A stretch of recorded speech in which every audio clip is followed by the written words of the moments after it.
जैसे ही अरावली की पहाड़ियों के पीछे सूरज डूबा, कुंभलगढ़ किला पूरे इलाके पर छा गया। उसकी पुरानी दीवारें राजों की रखवाली कर रही थीं। नीचे जंगल में परछाइयां लंबी होने लगीं। पेड़ों के बीच फुसफुसाहटें उठने लगीं।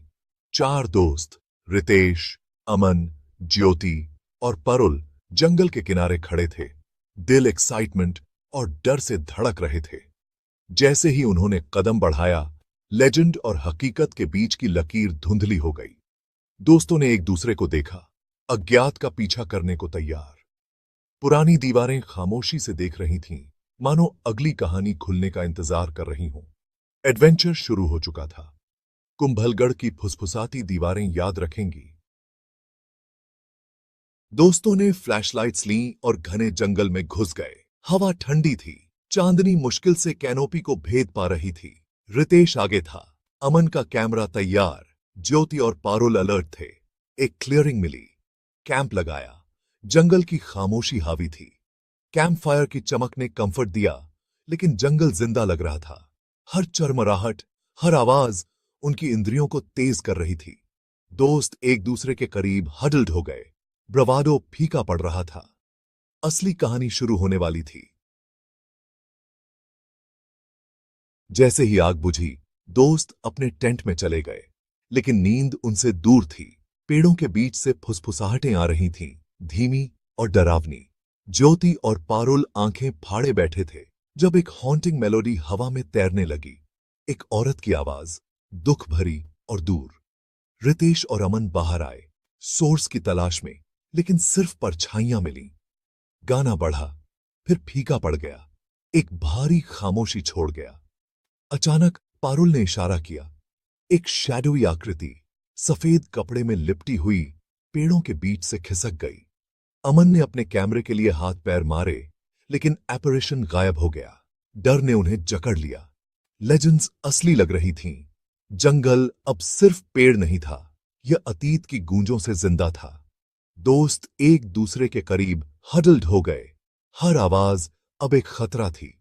रात लंबी होती गई, डर से भरी हुई। उनका एडवेंचर एक नाइटमेयर बन गया था। हकीकत और लेजेंड के बीच की सीमा घुल गई थी। उन्हें एहसास हुआ कि वे अकेले नहीं थे। जंगल के राजा जाग रहे थे। सोने से बहुत डरे हुए दोस्त बुझती आग के पास इकट्ठा हो गए। पीठ सटाकर बैठे थे। अमन ने हांफते हुए एक बरगद के पेड़ की ओर इशारा किया। उसकी ऊंची डालियों पर एक आकृति बैठी थी, असामान्य रूप से स्थिर। उसके अंग बहुत लंबे थे। उसकी मुद्रा अमानवीय थी। अमन ने एक फोटो खींची। फ्लैश से एक पीला चेहरा दिखा। बाल उसके फीचर्स को छिपा रहे थे। सीधे उनकी ओर घूर रहा था। आकृति तुरंत गायब हो गई। ज्योति सिसकने लगी। रितेश उसे सांत्वना देने की कोशिश कर रहा था। उसका अपना डर साफ दिख रहा था। अमन ने अपना कैमरा चेक किया। सिर्फ एक ब्लर, फ्रेम के किनारे एक चीखता हुआ चेहरा। असंभव का सबूत उनके दिमाग में जल गया था। जंगल की मौजूदगी अनडिनाइबल थी। वे एक ऐसे रेल्म में घुसपैठिए थे जो जीवितों के लिए नहीं था। दोस्त एक दूसरे से चिपके हुए थे।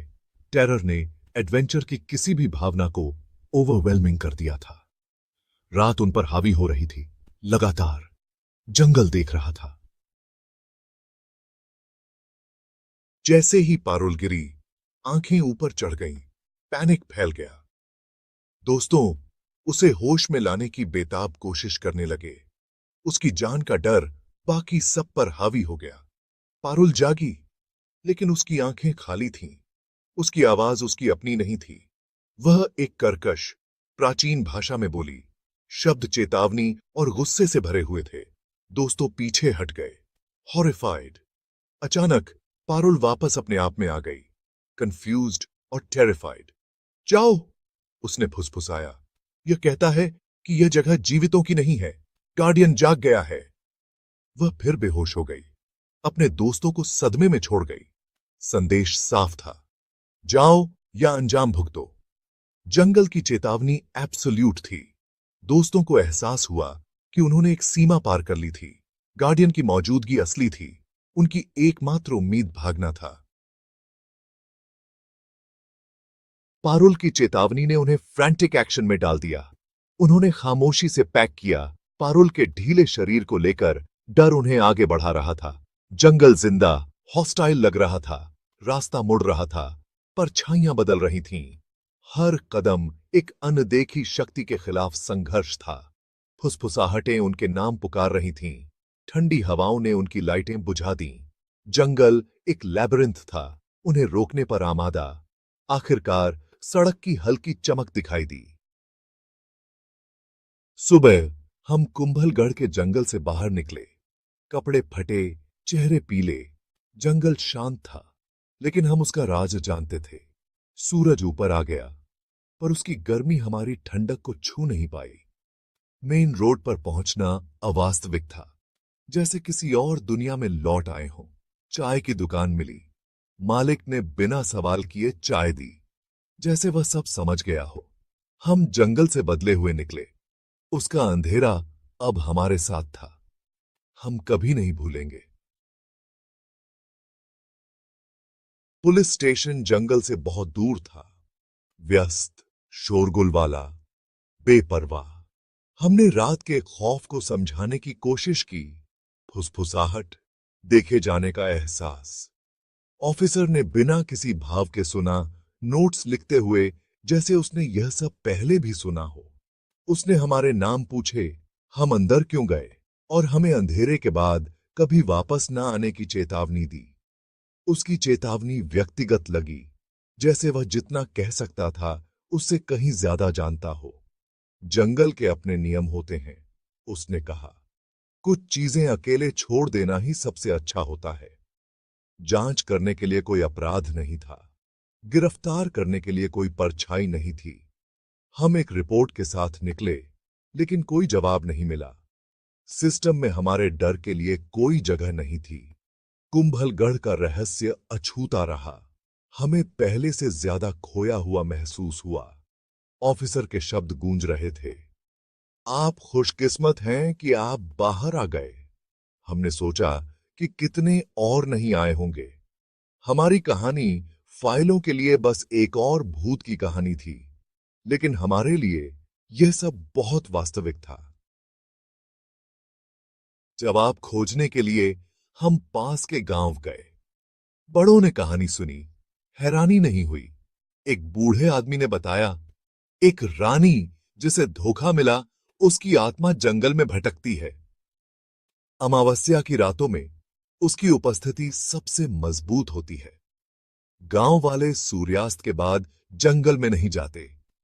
जंगल खाली नहीं था, यह इतिहास से हॉन्टेड था। उस रात अंधेरा पूरी तरह से था, एकदम घोंटने वाली चादर। हमारी कैंप फायर मुश्किल से अंधेरे को पीछे धकेल पा रही थी। खामोशी अननेचुरल थी, जैसे जंगल खुद अपनी सांस रोके हुए था। फिर फुसफुसाहट आई, धीमी, दुखद, हर जगह और कहीं नहीं। कभी कभी यह एक औरत के रोने की तरह लगता था, कभी कभी एक डरावना गाना। पायल खनकते थे, हमारे चारों ओर घूमते थे, फिर फेडिंग अवे। हमने दूर से घोड़े की सरपट दौड़ने की आवाज सुनी, हालांकि कोई रास्ता मौजूद नहीं था। तापमान गिर गया। हमने हवा में अपनी सांस देखी। डर हम पर दाबव डाल रहा था, भारी और लगातार। हमने जमकर बैठे थे, जंगल के आतंक की सिम्फनी सुनते हुए। हर मिनट अनंत काल तक खिंच गया। रात अनदेखी डरावनी चीजों से भरी थी। हम एक बुरे सपने में फंसे हुए थे। कुंभलगढ़ किला दिन में एक अजूबा है। विशाल दीवारें, लुभावने नजारे, राजपूती शान का प्रतीक। लेकिन जैसे ही शाम ढलती है, इसका चरित्र बदल जाता है। किला और आसपास का जंगल रहस्य में डूब जाता है। वन्यजीव अभयारण्य दिन में तेंदुओं और भालुओं का घर है, लेकिन रात में आत्माओं का। स्थानीय लोग कहते हैं, प्राचीन खंडहर और मुड़े हुए पेड़ डरावने माहौल को और बढ़ाते हैं। विरोध स्पष्ट है, धूप में इतिहास और सुंदरता, चांदनी में डर और लेजेंड। किला पहरा देता है, सदियों के राज छिपाए हुए। हवा अतीत से भरी है, जैसे राजाओं और रानियों की आत्माएं अभी भी घूमती हैं। रात में किला एक ओमिनस दर्शक जैसा लगता है। सुंदरता एक अंधेरे को छिपाती है, जिसे आप महसूस कर सकते हैं। हमने उसकी चेतावनियों का सम्मान करना सीखा। कुंभलगढ़ एक ऐसी जगह है जहां इतिहास और हॉन्टिंग साथ साथ चलते हैं, और हम उसकी परछाई में घुस गए थे। उस रात क्या हुआ था? क्या यह सिर्फ डर था, या कुछ ऐसा जो समझाया नहीं जा सकता? हमारे पास एक पुलिस रिपोर्ट है, एक गांव की किंवदंती है, और यादें हैं जो हमें अभी भी परेशान करती हैं। सच्चाई जंगल की परछाइयों में छिपी हुई है। कुंभलगढ़ एक ऐसी जगह है जहां इतिहास, लोक कथाएं और डर टकराते हैं। कुछ रहस्यों को अनदेखा छोड़ देना ही सबसे अच्छा होता है। हम एडवेंचर की तलाश में गए थे, लेकिन कुछ बहुत पुराना और गहरा पाया। जंगल ने हमें बदल दिया। अब कहानी आपकी है। क्या आप भूतों पर विश्वास करते हैं, या हमेशा एक तर्क संगत जवाब होता है? कुंभलगढ़ की फुसफुसाहट आपकी कल्पना को हॉन्टेड करे। अगर आपको यह कहानी डरावनी और दिलचस्प लगी हो, तो डर की दस्तक चैनल को लाइक करें, सब्सक्राइब करें और बेल आइकन दबाएं, ताकि अगली बार जब कोई कहानी दस्तक दे, आप सबसे पहले सुने।